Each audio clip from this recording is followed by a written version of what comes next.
Hi, this is our BLA for topic 8, organizational structure, culture, and change. I'm Jacqueline Klink. We have Cooper Welk and Alyssa Mills. And the first topic we talked about was Grand Canyon University and talking about its culture. GCU has a very diverse culture with many different backgrounds and nationalities and just people from different states, but it is also very inclusive, and the campus atmosphere, we can see a lot of kind and caring people. How GCU responds to its external environment is that it's constantly expanding. We can see it's growing and it's building more buildings as well as service projects to the outside neighborhood. It also has some internal integration, and I would say that it is more fixed, although it is still adapting to new people. It's just more fixed in the way that it's always accepting and always just a great atmosphere on campus.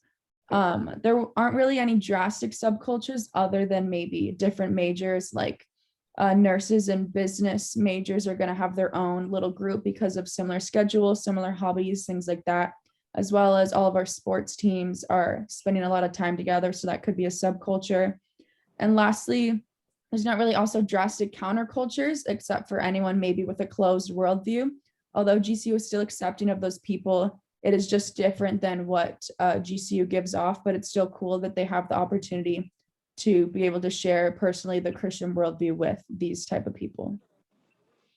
Yeah, and then a small cultural analysis of GCU. One of the things that we kind of discovered was its high ethical and moral values, mostly coming from a Christian perspective of a school, and integrating that Christ-like mentality and behavior into our everyday culture, whether it be like holding doors for people or just being kind in general.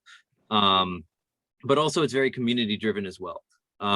When you're walking on Lopes Way, there's always events going on. There's things to do. You always get emails about the next big event that's going on around campus. So that's just one of those culture things as well. One of the myths about GCU that a lot of people believe is that everyone is Christian, including faculty. That is not necessarily 100% true. When it comes to innovation, in the product standpoint, GCU is always creating new technologies and new buildings for students. And in the process perspective, this is basically just like the mission of GCU, and things that GCU lags in would probably be the struggle to keep up with a growing population, since GCU has grown so much in the last 10 years. And the overall culture of GCU is innovative and high performing. Perfect. And then for OB16, organizational structure and design, one of the first things that we talk about is line versus staff personnel. So line personnel are somewhat of they conduct major business inside of an organization. These are your divisional leaders and people who report to other people to report news or to plan things, stuff like that. Staff personnel are a little more specialized. They more have like a skill, and they report to like a boss and stuff like that. For functional departmentation versus divisional departmentation, which is a funny word for structural. Functional, basically, it's structures where specific people carry out certain tasks. Usually they report to a president or a vice president, stuff like that. And divisional almost has functional structures within them. Presidents being in certain spaces within the workplace, as well as just having more specializations within each of these structures. And another kind would be the matrix structure. And this is more so when people are on their own. And advantages of this would be when you do your work how you want and when you want. So there's some more flexibility and freedom.